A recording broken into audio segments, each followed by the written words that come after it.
প্রথমে জানাই সবাইকে নমস্কার। 033 ক্রিয়েশনসের পক্ষ থেকে আমাদের পুরাণ টুরান সেগমেন্টের একটা গল্প নিয়ে আজকে আপনাদের সামনে হাজির হয়েছি। তো আজকে যে টপিকটা নিয়ে আমরা কথা বলবো সেটা হচ্ছে স্লেজিং। আমরা সাধারণত ক্রিকেট মাঠের স্লেজিং নিয়েই বেশি দেখতে অভ্যস্ত আর কি, তাই না? এবং সেই স্লেজিংটা কি, যতদূর আমরা দেখেছি বা জেনেছি যে একটা ব্যাটসম্যান যখন ব্যাট করছে তখন তার আশেপাশের ক্লোজ ফিল্ডাররা তাকে ক্রমাগত উস্কানিমূলক কথাবার্তা বলে তার মনোসংযোগটাকে নষ্ট করার চেষ্টা করে। দ্যাট ইজ দ্য মেন মোটো।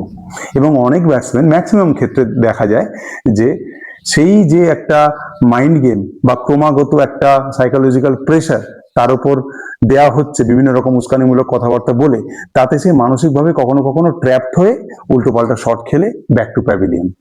এটাই তো মেন মুদ্রা কথা আর কি স্লেজিং এর। কিন্তু এই যে স্লেজিংটা, এটা কিন্তু খালি ক্রিকেটেই দেখা যায় এরকম নয়, কিন্তু একটু ভালো করে লক্ষ্য করলে দেখা যাবে এটাও কিন্তু আমাদের দৈনন্দিন জীবনে আছে, যেটাকে আমরা বলি প্যাঁক মারা, সাধারণভাবে কাউকে খচিয়ে দেওয়া।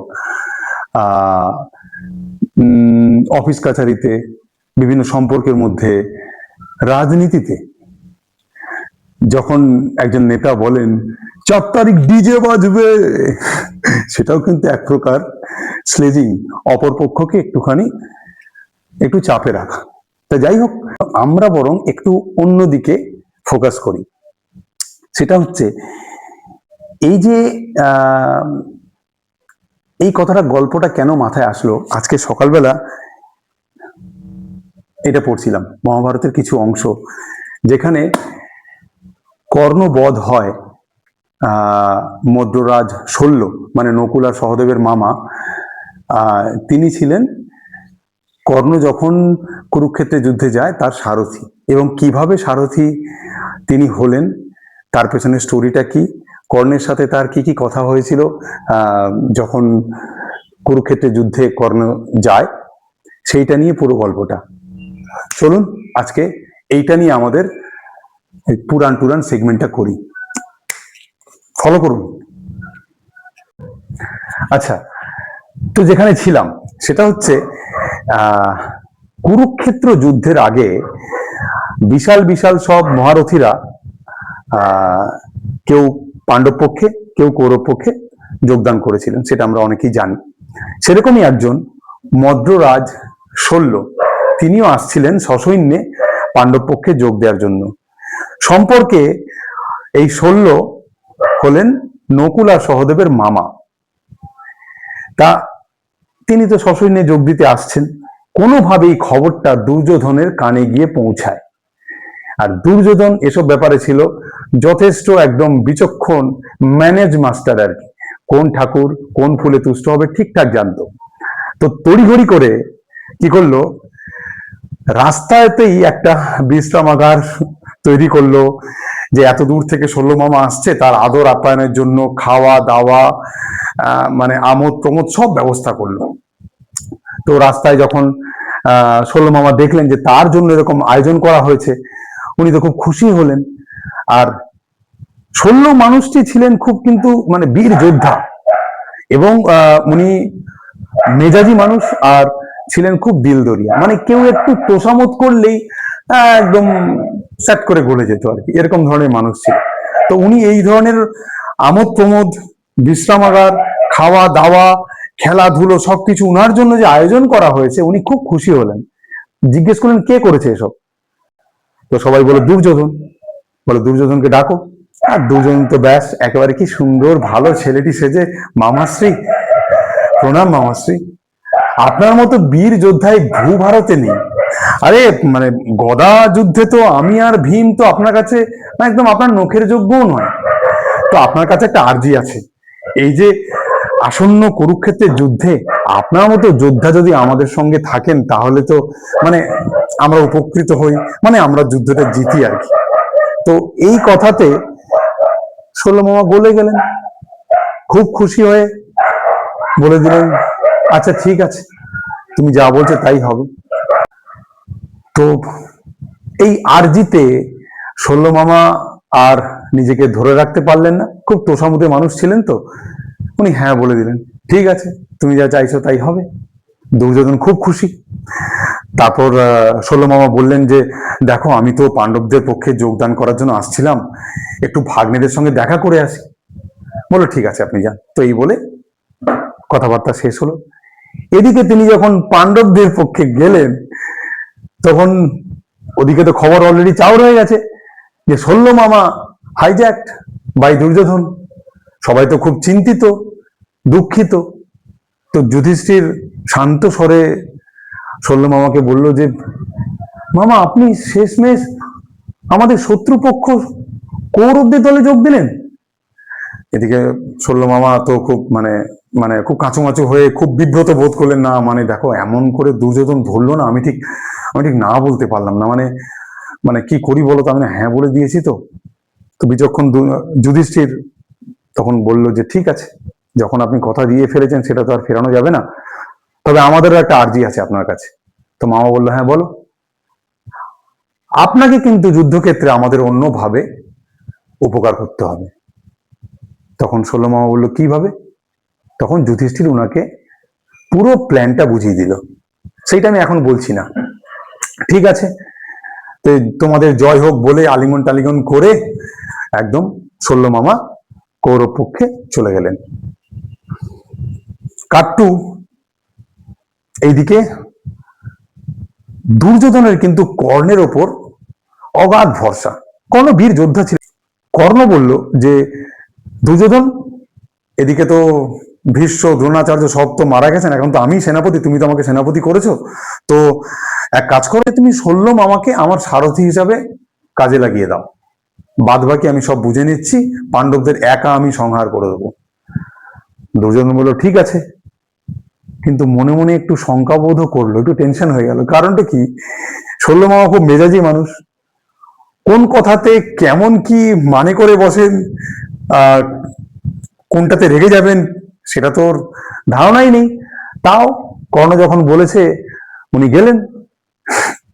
দুর্যোধন গেলেন শল্যমামার কাছে। শল্যমামার কাছে গিয়ে বললো যে যে মামা মানে একটা আর্জি আছে, মানে বুঝতে পারছো, মানে কর্ণ এত বড় যোদ্ধা একটা আমাকে একটা রিকোয়েস্ট করেছে। মানে বললো কি, আপনাকে কর্ণের সারথি হতে হবে।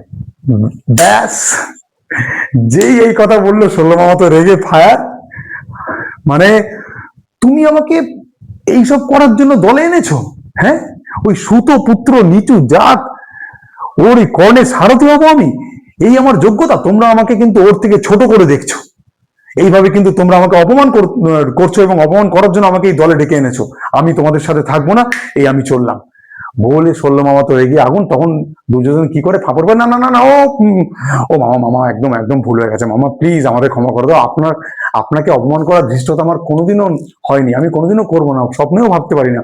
কিন্তু আপনি এটুকু বুঝুন যে আমাদের কিন্তু বড় বড় মানে গুরুজনরা নেই আজকে, দ্রোণাচার্য ভীষ্ম সবাই মারা গেছেন। আপনার মতো গুরুজনকে আমরা যদি দলে পাই, তাহলে তো আমাদের একটা মানে আমাদের জয়টা আমরা একটু হলেও নিশ্চিত করতে পারি, না হলে আমাদের কি হবে বলুন? আপনি এত বীর যোদ্ধা, আপনার পায়ে পড়ি, প্লিজ আপনি রাজি হয়ে যান।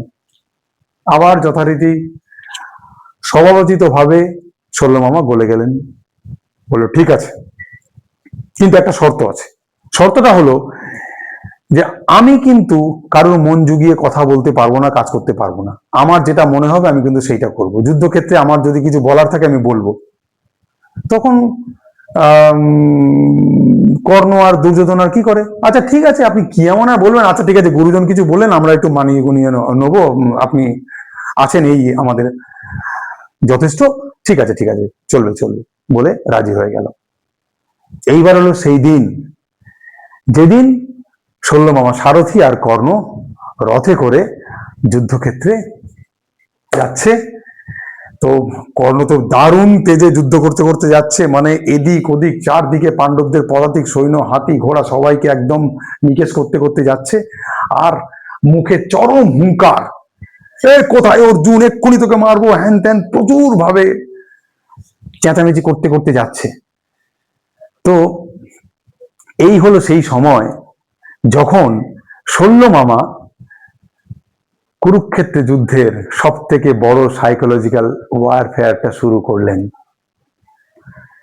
সেটাই হচ্ছে সেই গেম যেটা কিনা যুধিষ্ঠির আর শল্যমামা মিলে খেলেছিল। শল্যমামার কাজ হলো কর্ণকে ক্রমাগত উল্টো পাল্টা কথা বলে কটু মন্তব্য করে মানসিকভাবে একটুখানি ডিফোকাসড করে দেওয়া, মানসিকভাবে তাকে একটু একটু তার যে স্থিতিটা সেটাকে নাড়িয়ে দেওয়া। ব্যাস, যখন কর্ণ এরকম হুঙ্কার দিতে দিতে এগোচ্ছে তখন শল্যমামা ফ্যাট করে বলে ফেললো, আরে কি এত চেঁচাচ্ছ তুমি, তুমি পারবে ওর সাথে? তুমি এক্ষুনি অর্জুনের গান্ডীবের টঙ্কার শুনলে তোমার একদম পিলে চমকে যাবে, তুমি সব মাঠ ময়দান ছেড়ে পালাবে। আবার কখনো বলছে, শেয়াল কি কখনো সিংহের সঙ্গে পারে? এইসব বলতে বলতে কর্ণ তো ব্যাস রেগে আগুন, হাতে ঘা লাগছে, কর্ণ উল্টো পাল্টা বলছে। এরম করতে করতে দুজনের মধ্যে বাকযুদ্ধ এমন একটা জায়গায় চলে গেল, এ ওর কুল জাতি পরিবার বর্গ নিয়ে উল্টো পাল্টা কথা বলতে বলতে এমন একটা জায়গায় চলে গেল, কর্ণ ভুলেই গেল যে ও কুরুক্ষেত্র যুদ্ধে কি করতে এসেছিল। পুরোপুরি ডিফোকাসড, মানে হয়রান হয়ে গিয়ে, মানে পুরোটাই মানসিক যে চিন্তা সবটাই দিচ্ছে শল্যমামার সঙ্গে ঝগড়া করার জন্য। ব্যাস,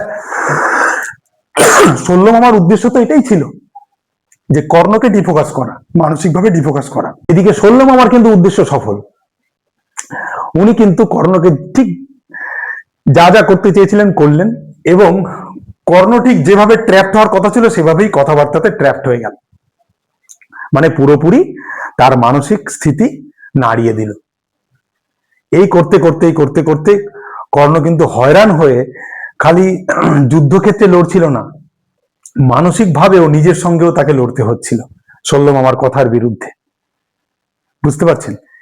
এই করতে করতে যুদ্ধক্ষেত্রে আমরা সবাই জানি কর্ণের রথের চাকা মাটিতে বসে যায়। সেই সময় আরো হয়রান হয়ে পড়ে।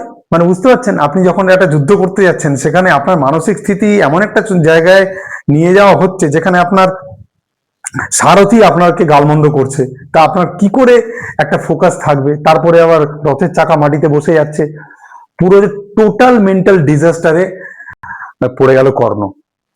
ব্যাস, সেই সময় যখন রথের চাকা তুলতে গেল, আমাদের কৃষ্ণ বলে দিলেন, অর্জুন মেরে দাও।